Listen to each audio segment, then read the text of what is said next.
नमस्कार, मैं राजीव सचदेवा यशनूर से। यशनूर आज आपको वहाँ लेकर आया जहाँ आज एक हफ्ता पहले लेकर आया था। 4 जनवरी को मीटिंग थी, कैंसिल हुई। आज 12 जनवरी है, 11 बजे मीटिंग शुरू होगी। कालका परिषद के अंदर चुने हुए पार्षद बैठेंगे और वो तय करेंगे हमारा भविष्य।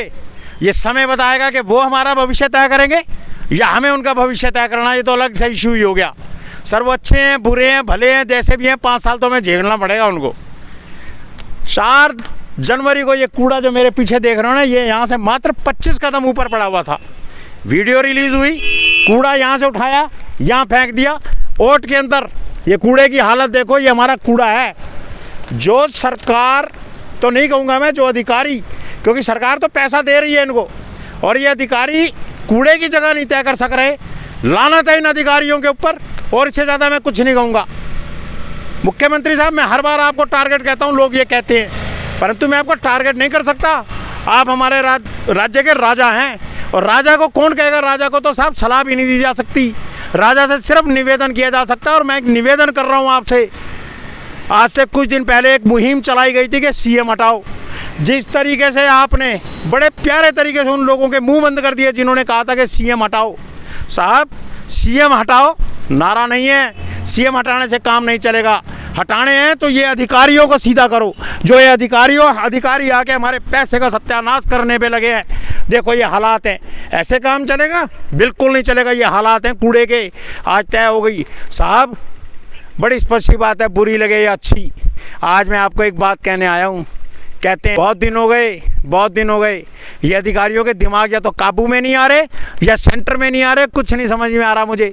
मेरा तो आपसे एक निवेदन है, आखिरी हथियार आपको अपनाना पड़ेगा जो मोदी जी ने अपनाया। सुबह 3 बजे बालाकोट गए, 5 बजे वापस आए और पता लगा 500 उड़ा के आए। वही पॉलिसी आपको यहाँ अडॉप्ट करनी पड़ेगी आज। आन मिलो सजना, बहुत दिन हो गया होगा उसको, आन मिलो सजना को पड़े। एक मेरा निवेदन है साहब, इनको उठाओ, इनके उन अधिकारियों को उठाओ जो ये कहते हैं कि हम नहीं सुधरेंगे। जब वो आन मिलो सजना चलेगा ना, राफेल जैसी तेज़ी से आता है और S-400 की टारगेट पे ऊपर जाके बम फेंकता, बिल्कुल वैसे जब वो आन मिलो सजना चलेगा। आन मिलो सजना के चलते ही जिन्होंने गले में फट्टा बोर्ड लगा रखा है, वो फट्टा बोर्ड लगाते ही जिन्होंने लगा रखा है अधिकारियों ने कि हम नहीं सुधरेंगे, जब एक बार आन मिलो सजना चलेगा ना, तुरंत बोर्ड बदल दिया जाएगा कि हम नहीं, दिल भी तेरा हम भी तेरे। और दूसरा आन मिलो सजना चलते ही वो हालत हो जाएगी, तौबा ये मतवाली चाल, झुक जाए फूलों की डाल। सर आपके कहे पे चलेंगे, निर्णय भी होंगे, जगह भी ढूंढी जाएगी, एक एक चीज़ ढूंढी जाएगी। टारगेट किया जा रहा है उस आदमी को जो घर से कूड़ा उठा रहा है। कहाँ फेंके? इन अधिकारियों के घर के आगे फेंक के आना चाहिए उसको कूड़ा, ताकि ये देखो ये बीमारी नहीं फैलेगी तो क्या होगा। और नीचे नाला दिखाया था, ये पानी सीधा कौशल्या नदी डैम में जाएगा। हालात बद से बदतर हैं, सुधार लो इनको, अन्यथा बड़ी मुश्किल खड़ी हो जाएगी।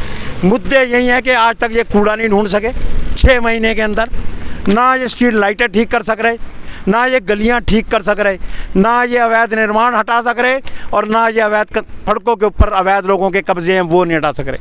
पंचकुला नगर निगम में और इसमें देखो कितना फ़र्क है, मात्र 12 किलोमीटर की दूरी, और फ़र्क देखो कितना है। फिर कहते हैं साहब हम अभी नए हैं। 6 महीने हो गए साहब। 6 महीने का तो बच्चा अल्लाह ला करना शुरू कर देता है, और इनको अभी तक अल्लाह ला करनी नहीं शुरू आई। एक दूसरे पे ब्लेम आउट करते हैं ये लोग। इनको शर्म नहीं आती बिल्कुल भी, ना ये कुछ करना चाहते हैं।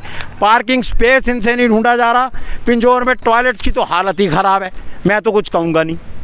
सर सबसे पहले कूड़ा, अगर वो कूड़े का अधिकारी नहीं सुनता आपकी बात, नहीं सुनता मेरी बात, तो आज चला दो शाम को उस पर आन मिलो सजना का पटा, सारा ज्ञान आ जाएगा। सारा एक मिनट के अंदर अक्ल आ जाएगी इनको कि कैसे जब सरकार का पता चलता है तो कैसे चलता है।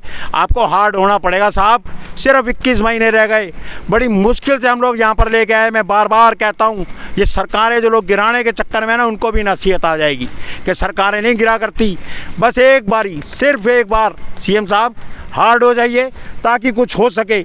और एक ये निवेदन है आपसे, आज मैं निवेदन आपसे नहीं कर रहा, एक सर्वसम्मति से जो 31 और 32 आदमी वहाँ बैठ के हमारी ज़िंदगी तय करने लगे हैं, उनसे मैं कहूँगा कि अगर एक रेजोल्यूशन पास कर सकते हो तो कालका हिंदू कन्या स्कूल को खुलवाने का भी एक रेजोल्यूशन पास करें। ऐसे काम नहीं चलेगा। आज देखते हैं शाम को मीटिंग में क्या होता है। और सबसे बड़ी बात, बहुत बढ़िया बात बताई जा रही है कि मीटिंग के अंदर किसी भी मीडिया से जुड़े व्यक्ति को नहीं बुलाया जा रहा। बाद में हम प्रेस ब्रीफ करेंगे। क्यों साहब, राज खुलते हैं, नंगे होते हैं आप लोग कि कितना पैसा किसको बांटा, कैसे बांटा, क्यों बांटा। 22 अगस्त को मीटिंग हुई थी, उसके ऊपर एक FIR कराने की कोशिश की गई थी मेरे ऊपर।